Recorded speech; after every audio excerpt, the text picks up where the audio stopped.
Magaalota Itoophiyaa kurnaffaa mootummaa naannoo Affaar Samaraa Loogiyaatti gaggeeffame irratti magaalonni Itoophiyaa 150 ol kan hirmaatan yoo ta'u gartuuwwan shanitti adda ba'uudhaan dorgommii isaanii gaggeessaa turaniiru.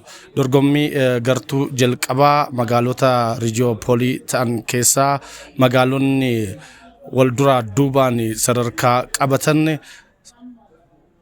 magaalota akka Adaamaa sadarkaa tokkoffaa yoo taatu magaalaan Bishaanoftuu jedhamtu haati haroowwan hedduu qabdu magaalaan Bishooftuu sadarkaa lammaffaa magaalaan guddittii mootummaa naannoo Sidaamaa Hawaasaan immoo sadarkaa sadaffaa ta'uudhaan gartuu jalqabaa irraa sadarkaa qabataniiru. Magaalaa Adaamaas gara galgalaa keessa deemaa daawwataa turre dhugumatti sadarkaa tokkoffaan isaaniif mala waan jedhus ilaalaa turre sirrimatti madaalaniiru warri ogeeyyiin fi akkasumas ammoo madaaltonni madaalliin isaanii sirrii ta'uu adda baafanneerraa hedduu namatti tolu. Magaalonni Oromiyaa lamaan walduraa duubaan sadarkaa tokkoffaaf lammaffaa kan ba'an yoo ta'u magaalaa guddittiin mootummaa naannoo Sidaamaa Hawaasaan sadarkaa sadaffaa qabattee jirti. Gartuuwwan garagaraa ammoo warroonni sadarkaa tokko hanga sadii ba'an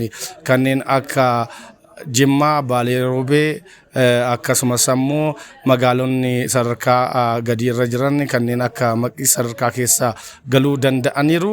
Magaalonni fooramii magaalota Itoophiyaa kurnaffaa irratti kallattiidhaan hirmaatan agarsiisa garagaraa fi akkasumas ammoo waan qabatanii dhufan kallattiidhaan uummatatti hubachiisuun akkasumas magaalota achitti argamaniif muuxannoo gaggaarii akka walirraa argatan taasisee jira. Fooramiin magaalota Itoophiyaa kurnaffaan haala gaariidhaan gaggeeffamee jira. Magaalaan teessan Orjiin sulula Qinxamaa Adaamaan sadarkaa tokkoffaa baatee jirti. Adaamaan gara galgalaa kana fakkaatti.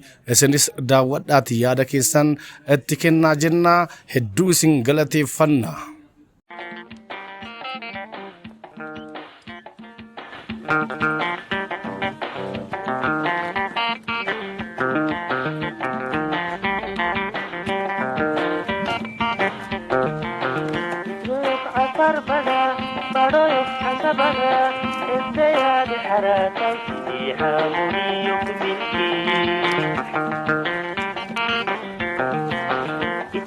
عفر بدا برويك عتبدا الزياد حراكا فيها مليك ملكي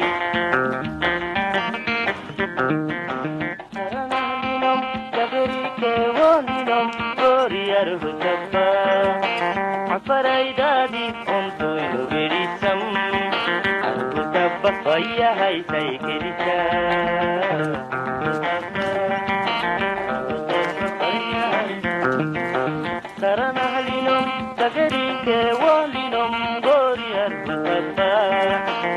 Faraidadi onto inhilisam arhu tabbaya hay saykilita ayya baya afaraidadu shukti nina bayniga bayakallu gusni arhu tabbakinniyanu afaraidadu shukti nina bayniga بيكله بسني أرهق بكنيانو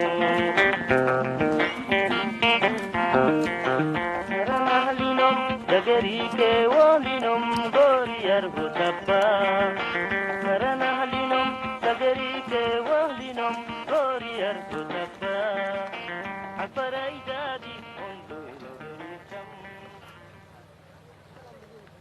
magaalaan Naaziriit magaalaa Adaamaa irraa kiiloomeetira meeqa fagaattee argamti isas jalatti nu barreessa.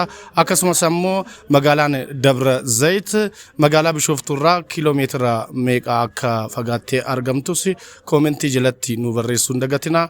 Ulfaadhaa isaanii gammachuu guddaa irraa qabna. Muuxannoo isaan irraa argannes guddaa qabna. Baguma sadarkaa keessa seenan jennee gammannee jirra. Garuu magaalaan Naaziriit foorumii magaalota Itoophiyaa irratti maaf hirmaachuu dhabde? Akkasumas magaalaan Dabra Zayitoo komentii jalatti nuu kaa'a.